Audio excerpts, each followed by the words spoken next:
नमस्कार, मैं हूं आपके साथ सोनिया चौहान। उत्तराखंड की खबरों में आप सभी का स्वागत है। रुक करते हैं खबरों की ओर। मुख्यमंत्री पुष्कर सिंह धामी लंदन पहुंच चुके हैं। एयरपोर्ट पर प्रवासी भारतीयों और उत्तराखंड के प्रवासियों के द्वारा गर्मजोशी के साथ उनका स्वागत किया गया। उत्तराखंड के पारंपरिक वाद्य यंत्रों के साथ मुख्यमंत्री धामी का लंदन में भव्य स्वागत हुआ। मुख्यमंत्री पुष्कर सिंह धामी के नेतृत्व में प्रदेश सरकार का ये डेलीगेशन 25 सितंबर से 29 सितंबर तक ब्रिटेन दौरे पर रहेगा। राज्य सरकार का डेलीगेशन लंदन और बर्मिंघम दुनिया के बड़े बिजनेस हाउसेस बैठक करेगा। आगामी दिसंबर में होने वाला ग्लोबल इन्वेस्टर समिट के लिए भी न्योता देगा।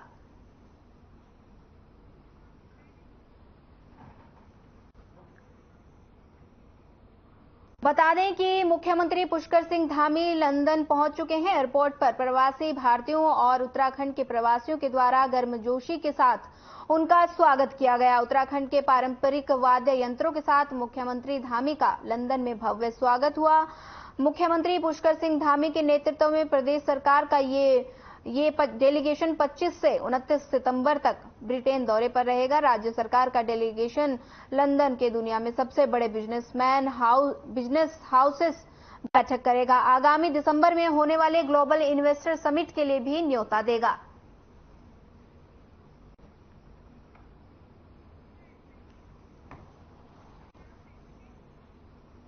अल्मोड़ा में इंटर कॉलेज देवालय में ब्लॉक स्तरीय मुख्यमंत्री उदीयमान खिलाड़ी प्रोत्साहन योजना का संपन्न हुआ, जिसमें 10 न्यायालय पंचायत के छात्र छात्राओं ने प्रतिभाग किया। वहीं छात्राओं वर्ग की प्रतियोगिता आयोजित की गई।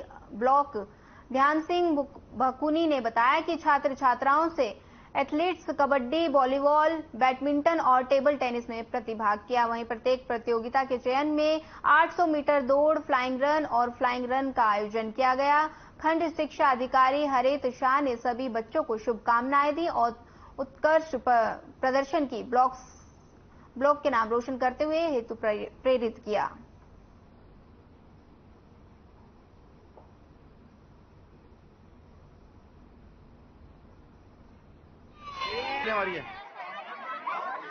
माननीय मुख्यमंत्री उदीयमान प्रोत्साहन योजना के अंतर्गत राजकीय इंटर कॉलेज देवायल में हमारी 14 से लेकर 23 वर्ष तक जो आयु वर्ग के बालक बालिकाएं हैं, उनकी प्रतियोगिताएं संपन्न हो चुकी हैं, जिसमें 10 न्याय पंचायत के विकासखंड सल्ट के न्याय पंचायत के बालक बालिकाओं द्वारा 14 से 17 वर्ष आयु वर्ग, 17 से 19, 19 से 21 और 21 से 23 आयु वर्ग के बच्चों द्वारा प्रतिभाग किया गया है।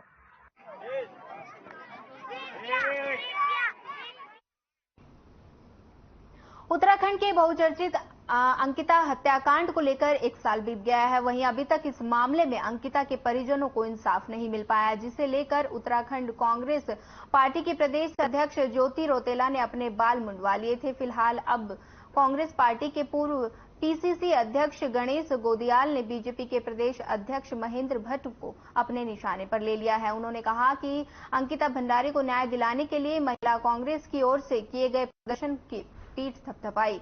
बीजेपी कार्यालय में पत्रकारों से बातचीत करते हुए बीजेपी प्रदेश प्रवक्ता वीरेंद्र सिंह बिष्ट ने कहा कि इसे कांग्रेस का राजनीतिक मुंडन बताया। वहीं उन्होंने कहा कि कांग्रेस हताश और निराश नजर आ रही है। कांग्रेस राज्य का माहौल खराब करने में लगी हुई है।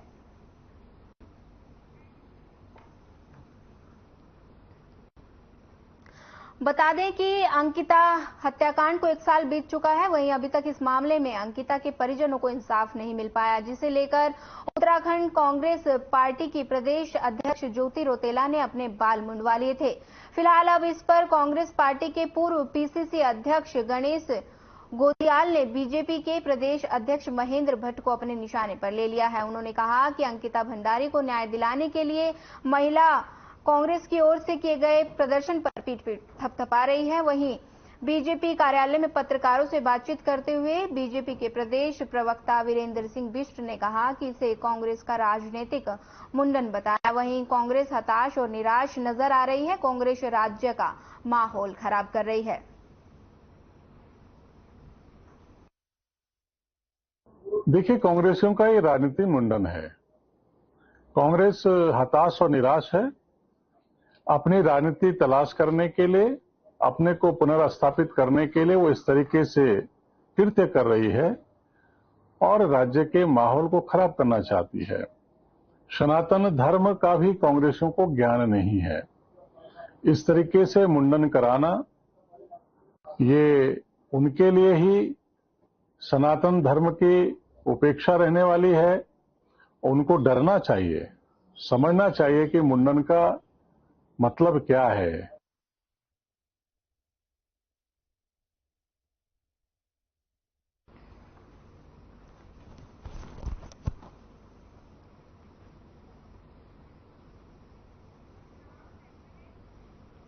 प्रदेश के पशुपालन दुग्ध विकास मंत्री सौरभ बहुगुणा पहली बार पौड़ी पहुंचे, जहां सर्किट हाउस में बीजेपी कार्यकर्ताओं ने उनका जोरदार स्वागत किया।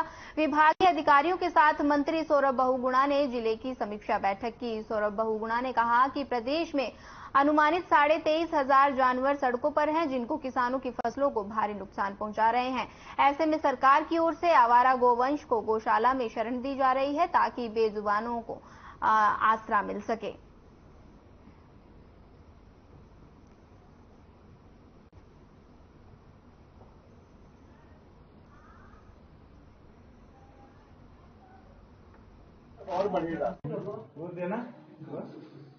जिले के भ्रमण पे हूँ।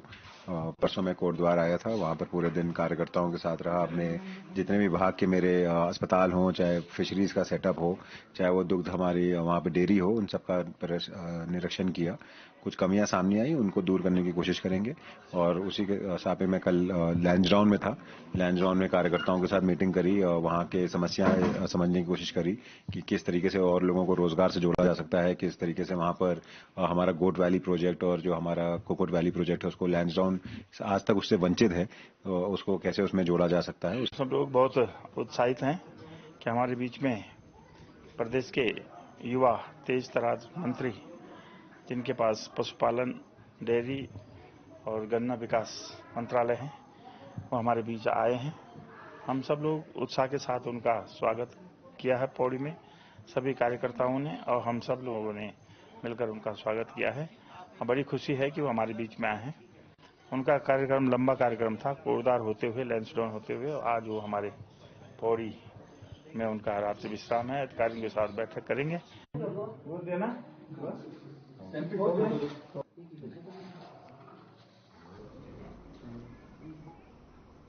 फिलहाल रुकते एक छोटे से ब्रेक के लिए। ब्रेक के बाद फिर होगी मुलाकात।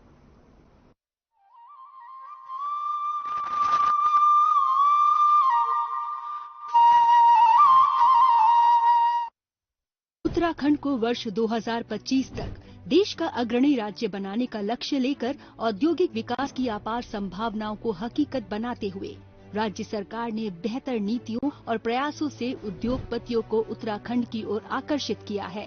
तभी तो आज देश विदेश से बड़ी संख्या में उद्योग समूह निवेश के लिए आगे आ रहे हैं। उद्योग, एमएसएमई, पर्यटन, हाइड्रो, सौर ऊर्जा नीति को संशोधित कर सरकार ने निवेश के सरल और सुविधाजनक दरवाजे खोले हैं। निवेश के बेहतर रास्ते निकाल रही प्रदेश सरकार, नीतियों का हो रहा सरलीकरण और क्रियान्वयन, सड़क, रेल एवं हाई कनेक्टिविटी का तेजी से विस्तार, ग्लोबल इन्वेस्टर्स समिट में जुटेंगे दिग्गज उद्योग समूह। आजादी के अमृत काल में उत्तराखंड भी आगे बढ़कर अपना योगदान दे रहा है, जिसमें उद्योग जगत को साथ लेकर प्रदेश में सिंगल विंडो सिस्टम को प्रभावी बनाते हुए उद्योग की राह सुगम बना रही सरकार, जिससे खुल रहे प्रदेश में उन्नति के नए द्वार।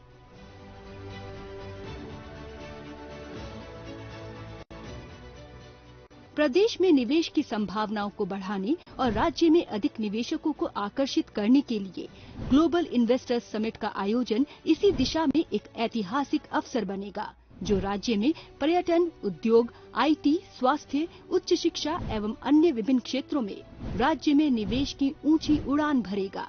इसी दिशा में उद्यमियों के साथ सरकार ने सशक्त उत्तराखंड मिशन लॉन्च करने और अगले 5 वर्षों में राज्य की जीएसडीपी को दुगना करने का लक्ष्य सामने रखा है। इस लक्ष्य को हासिल करने के लिए उत्तराखंड ग्लोबल इन्वेस्टर्स समिट 2023 का आयोजन उत्तराखंड के समग्र विकास की दिशा में है एक मजबूत कदम। चहुमुखी सुविधाओं का तेजी से हो रहा विस्तार, औद्योगिक जगत को आकर्षित कर रही सरकार।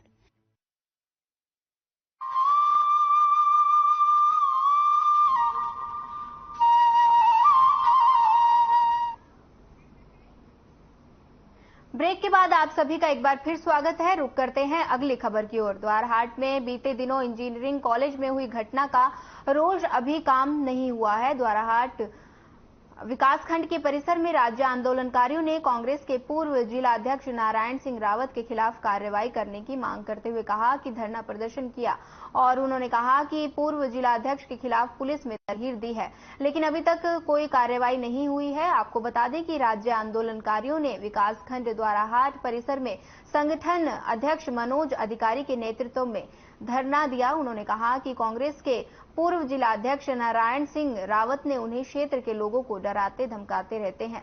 बीते दिनों उन्होंने विधायक मदन बिष्ट के साथ इंजीनियरिंग कॉलेज के निदेशक के साथ अभद्रता की और उन्होंने कहा कि पुलिस को तहरीर दे दी गई है, लेकिन आज तक कोई कार्रवाई नहीं हुई। चेतावनी दी है कि जल्द से जल्द उनके खिलाफ कार्रवाई नहीं की गई तो उग्र आंदोलन के लिए बाध्य होंगे।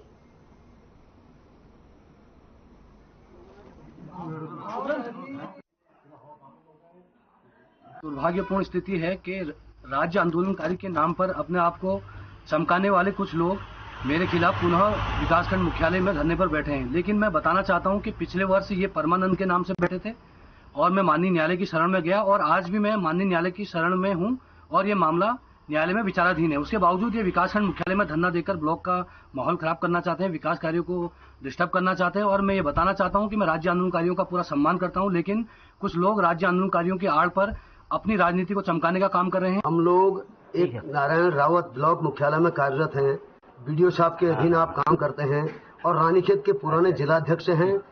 सोशल मीडिया के पटल पर विभिन्न किस्म की गालियां उत्तराखंड आंदोलनकारियों को दी जा रही हैं और कई बार इनके लिए पुलिस में भी हमने तहरीर दी और उससे पहले भी क्षेत्र के कई बार झगड़े, पिचास, बलुए, इन तमाम कामों में नारायण रावत थाने से भयमुक्त होता आ रहा है माननीय विधायक जी के संरक्षण पर। यदि कार्रवाई नहीं हुई तो तमाम आंदोलनकारी संगठन इसी ब्लॉक मुख्यालय में उग्र आंदोलन के लिए मजबूर होंगे।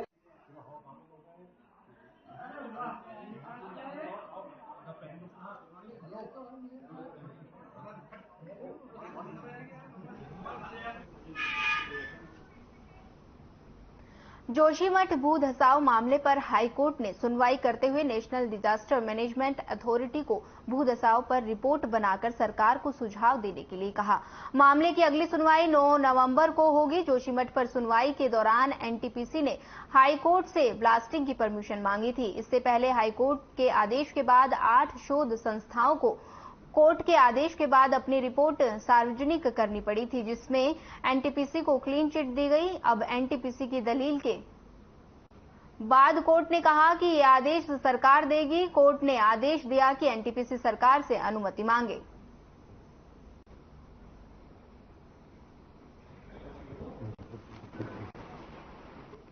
सेंड हो गया। जो सुनवाई थी वो एक इंटरिम रिलीफ एप्लीकेशन पे थी जो एनटीपीसी ने फाइल करी थी और बहुत शॉकिंगली एनटीपीसी ने उस एप्लीकेशन में ब्लास्टिंग की परमिशन मांगी है, कंस्ट्रक्शन की परमिशन मांगी है। पिछली सुनवाई में मल्टीपल रिपोर्ट्स कोर्ट के सामने आई थी और एनटीपीसी कहीं ना कहीं कोर्ट को ये भी बोल रही थी कि हमारा नाम नहीं है, मिसलीड कर रही थी। तो कोर्ट ने ये बोला कि ये सारे जो डिसीजन है वो सरकार लेगी, ये हम नहीं ले सकते, क्योंकि एक रिकॉल एप्लीकेशन जो सरकार ने पास करी थी उसके पैरा 15 में सरकार ने बोला है कि हमने सारे कंस्ट्रक्शन, भले वो प्राइवेट हो या स्टेट कंस्ट्रक्शन हो या रोपवे कंस्ट्रक्शन हो, वो हमने बैन कर दिया है। हो गया, सेंड हो गया। तो ये देखिए जोशीमठ में अपने मकानों में रिनोवेशन कराने को लेकर आपदा सचिव ने साफ कर दिया। उन्होंने बताया कि सर्वे करने के बाद जोशीमठ को 4 सेक्टर में बांटा गया है, ब्लैक, रेड, येलो और ग्रीन। उन्होंने कहा कि हल्का रिनोवेशन किया जा सकता है, लेकिन कुछ इससे हाई रिस्क जोन है जिन्हें सरकार की तरफ से चिन्हित कर लिया गया है और केंद्र सरकार की भी यही गाइडलाइंस हैं। उन्होंने कहा कि ब्लैक और रेड कैटेगरी में जो क्षतिग्रस्त मकान हैं उनको पूर्णतः हटाया जाएगा, वहीं ग्रीन कैटेगरी में जो मकान है वो पूरी तरीके से सेफ हैं।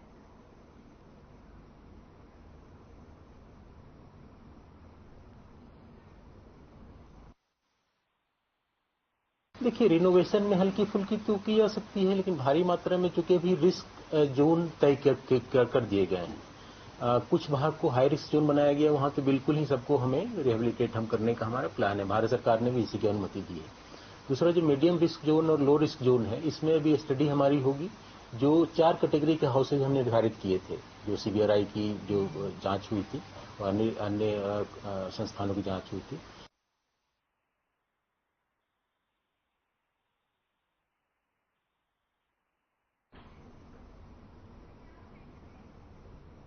फिलहाल रुकते हैं एक छोटे से ब्रेक के लिए। ब्रेक के बाद फिर होगी मुलाकात।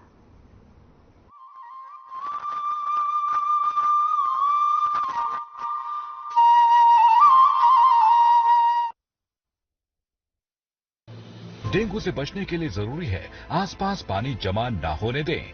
डेंगू से बचाव करना है तो याद रखिए ये सारी बातें। डेंगू के मच्छर साफ पानी में पनपते हैं, इसलिए अपने आसपास पानी जमा नहीं होने देना है और रखनी है साफ सफाई। पानी की टंकी व जल संचय के बर्तनों को रखना है ढककर। सभी गुलदस्तों, गमलों, पानी के बर्तनों, कूलर का पानी सप्ताह में एक बार पूरी तरह से खाली कर दें और सुखाकर फिर से पानी भरें। प्रयोग में न आने वाले खाली बर्तन, बोतल, डब्बे, टायर, नारियल के खोल जैसी चीजें इधर उधर ना फेंके। इनमें जमा हो सकता है बारिश का पानी और पनप सकते हैं डेंगू के मच्छर। मच्छरों से बचने के लिए ऐसे कपड़े पहने जो शरीर को ज्यादा से ज्यादा ढके। मच्छरदानी का इस्तेमाल करें।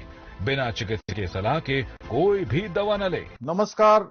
डेंगू और मलेरिया की रोकथाम, नियंत्रण और बचाव के लिए हम सभी को अपने आसपास के वातावरण को स्वच्छ बनाए रखना है, क्योंकि बारिश के मौसम में संक्रामक बीमारियों के साथ साथ डेंगू और मलेरिया के लार्वा भी तेजी से पनपते हैं। मेरा आप सभी से आग्रह है कि अपने घर में और घरों के आसपास साफ सफाई रखें, जल भराव न होने दें, ताकि डेंगू और मलेरिया की रोकथाम व नियंत्रण के लिए इस बीमारी की मूल वजह पर चोट की जा सके। हम सभी प्रत्येक रविवार को यह सुनिश्चित करें कि डेंगू के मच्छर आपके घरों या आसपास पनप तो नहीं रहे। छतों पर, कूलरों पर और गमलों की ट्रे पर पानी एकत्रित न होने दें। उस स्थान को साफ सुथरा रखें।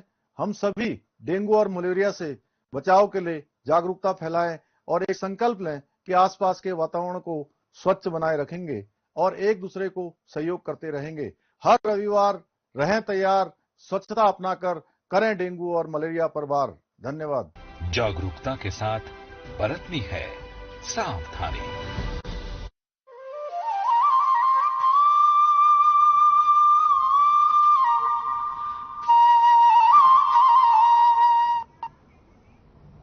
ब्रेक के बाद आप सभी का स्वागत है। रुक करते हैं खबरों की ओर। विकासखंड द्वारिखाल के सभागार में कृषि विभाग द्वारा आयोजित मिलेट महोत्सव कृषक गोष्ठी में महेंद्र सिंह राणा, ब्लॉक प्रमुख द्वारिखाल, ने मुख्य अतिथि के रूप में हिस्सा लिया।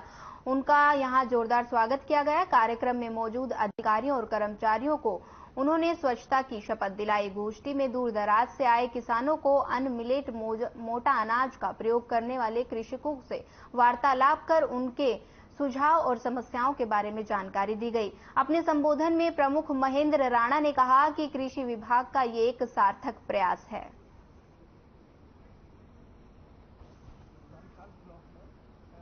कृषि विभाग द्वारा किसान गोष्ठी करी गई है, जिससे मैं सभी किसान भाइयों को ढेर सारी शुभकामनाएं देता हूं और मैं कृषि विभाग को ये कहना चाहूंगा कि इसमें थोड़ा सा और प्रयास करके हमारे किसान भाइयों को और ज़्यादा से ज़्यादा इसकी सुविधा मिले और ग्राउंड लेवल पे जो हमारे किसान भाई गाँव में जो रह जाते हैं, जो छूट जाते हैं, उनको भी इसका बेनिफिट दिया जाए।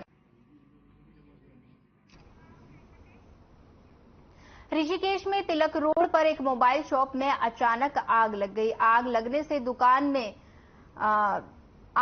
दुकान में कई लाखों का सामान जलकर राख हो गया। वहीं दमकल विभाग की टीम ने कड़ी मशक्कत के बाद आग पर काबू पा लिया। बताया जा रहा है कि दुकान में रखी एक मशीन के फटने से आग लगने की घटना हुई। दुकान में रखे लाखों रुपए के मोबाइल और फर्नीचर जलकर राख हो गए। वहीं समय से आग बुझाने का कारण आसपास की दुकानों को किसी प्रकार का कोई नुकसान नहीं हुआ।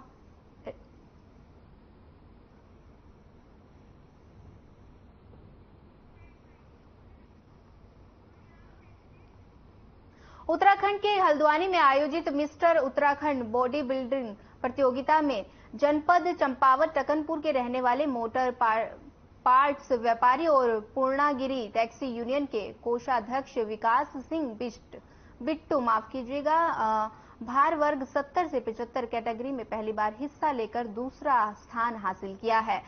उनकी इस कामयाबी पर ढेर सारी बधाइयां मिल रही हैं।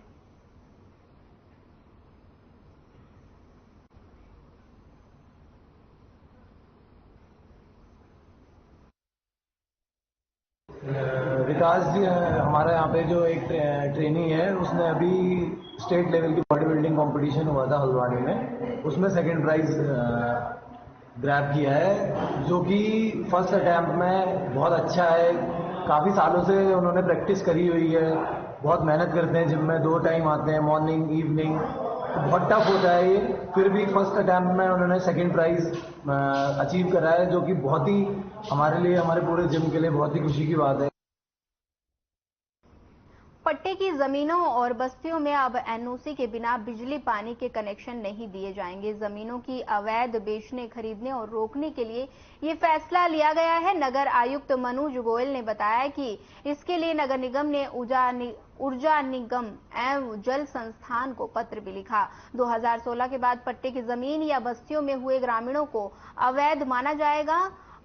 मनोज गोयल ने कहा कि ये इसलिए कहा जा रहा है ताकि अवैध निर्माण पर रोक लगाई जा सके। आपको बता दें कि दरअसल चंद्रबनी, मेहूवाला, बंडोवाला, आईटी पार्क, सहस्त्रधारा और कारगी, कुआंवाला, नकरोंदा, बालावाला, नेहरू ग्राम समेत अन्य जगहों पर बड़ी संख्या में लोग वर्षों से सरकारी जमीनों में निवास कर रहे हैं।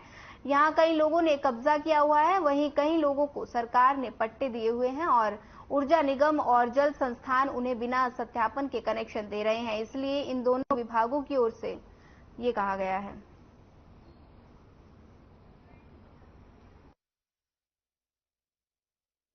इनसे कोई इसका अलग से विशेष संबंध नहीं है। सिर्फ एक ये पत्र जो है बिजली विभाग को और जल संस्थान को दिया गया है कि अतिक्रमण को रोकने के लिए जहाँ पे पाया जा रहा है अवैध अतिक्रमण हो रहे हैं और बिजली पानी के कनेक्शन दे दिए जा रहे हैं वहाँ पे, और उसको आधार बनाया जा रहा है भविष्य में जो है अतिक्रमण को बनाए रखने का या बढ़ाने का। तो उसमें संबंधित विभाग अपने स्तर से ये चेक कर लें कि भूमि जो है अतिक्रमित ना हो बिजली पानी कनेक्शन देने के लिए।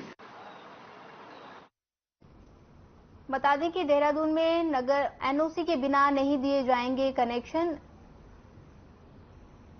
जमीनों के अवैध बेचने और खरीदने पर रोक लगाई जा रही है, जिसको लेकर नगर निगम ने जल संस्थान को पत्र लिखा है।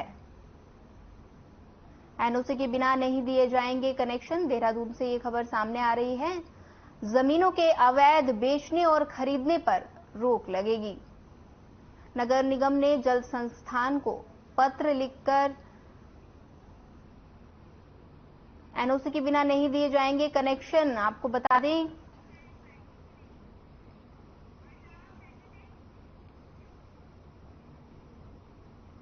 मुख्यमंत्री पुष्कर सिंह धामी को लंदन पहुंचने पर वहां मौजूद प्रवासी भारतीय लंदन में रह रहे उत्तराखंड के निवासियों ने भव्य रंगारंग स्वागत कार्यक्रम आयोजित किया। लंदन में रह रहे उत्तराखंड के प्रवासियों ने गढ़वाली, कमाऊनी और जौनसारी लोकगीतों पर मनमोहन प्रस्तुति दी।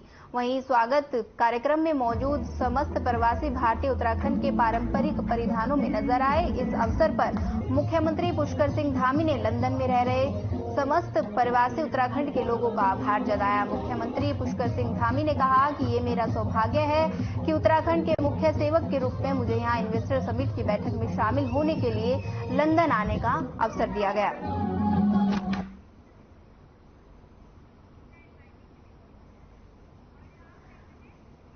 टनकपुर में राष्ट्रीय राजमार्ग पर स्कूटी से जा रहे राहगीरों ने एक बार फिर गुलदार ने हमला कर दिया। दोनों ने हमले का पुरजोर विरोध किया, जिसके बाद गुलदार उन्हें छोड़कर झाड़ियों में भाग गया। वहीं बाद में दोनों घायलों को इलाज के लिए अस्पताल में भर्ती कराया गया, जहां इलाज किया जा रहा है।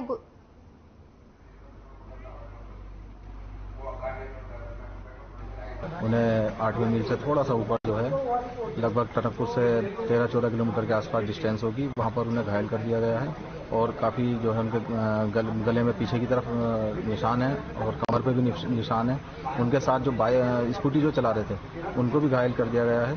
तो इस पर जो है श्रीमान प्रभागीय वनाधिकारी से मेरी बातचीत हुई है और वो जो है वो भी आ रहे हैं अभी, और उनके द्वारा जो है जो भी इसमें पॉसिबल कार्रवाई की जाएगी वो तुरंत जो है तत्काल रूप। ऋषिकेश की आईडीपीएल कॉलोनी में देर रात वन विभाग और राजस्व टीम को पहुंचने पर फिर से हंगामा हो गया। कॉलोनी में रहने वाले लोगों ने प्रशासन पर आवास खाली करने के लिए धमकाने का आरोप लगाया है, जबकि प्रशासन ने आवास का सर्वे करने का बात कही है। वहीं आईडीपीएल की आवासीय कॉलोनी खाली करने का मामला फिलहाल कोर्ट में विचाराधीन है। फिर भी कॉलोनी में रहने वाले लोगों की मूलभूत सुविधाएं, बिजली, पानी से कॉलोनी के लोगों को महरूम किया जा रहा है। वहीं बिना बिजली पानी के लोग कैसे दिन रात यहां गर्मी में काट रहे हैं, आगामी में समझ नहीं आ रहा। और ऐसे में वन विभाग और राजस्व टीम की पुलिस बल के साथ रात के अंधेरे में कॉलोनी पहुंची तो लोगों का गुस्सा 7वें आसमान पर चढ़ गया।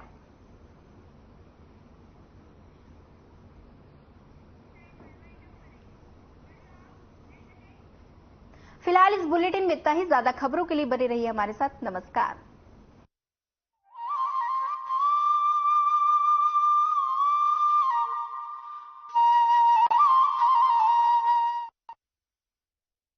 उत्तराखंड को वर्ष 2025 तक